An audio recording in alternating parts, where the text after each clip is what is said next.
roku 2012 Slovensko zabije závisť a zákernosť.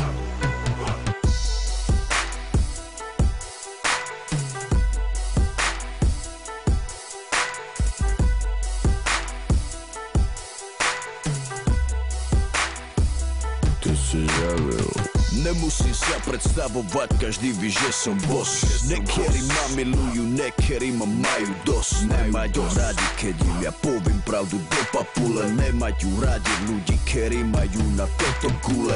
Prečo sa robíte, že ste všetci konzervatívni? Väčšina z vás je tak skazený a primitívny. Alkohol, drogy, fed, rasizmus, nenávisť, faloška späť tento svet.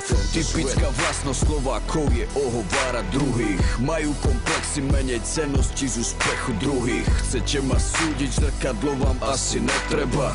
Pritom ste sa zabudli sami pozrieť na seba. Prečo ste taký zlomyselný a tak zákerný? Prečo keď sa niekomu darí, tak ste neprajní? Súdite druhých, pritom vy ste ešte horší. Nech hodí do mňa kamen ten, čo není vôbec hriešný.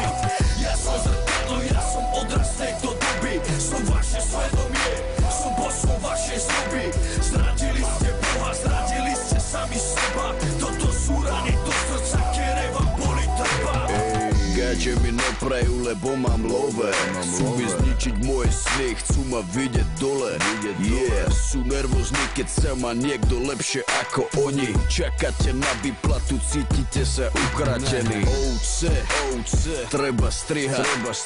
Šikovným patrí svet a ringle môžu iba snívať. Možno keď prestanete závidieť, tak sa to zmení. Vaše zrkadlo pravdy bude čisté po zotmení. Na mne, keď sa niekde objavím. Máte ma v papulách, chrapúni, ja to vím. Ťažko sa vám dýcha, keď vidíte, že som šťastný. Preto máte mindraky a budete nešťastní.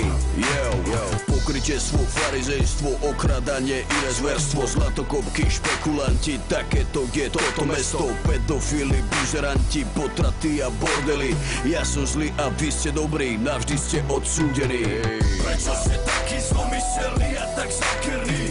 Prečo keď sa niekomu darí, tak ste neprajní?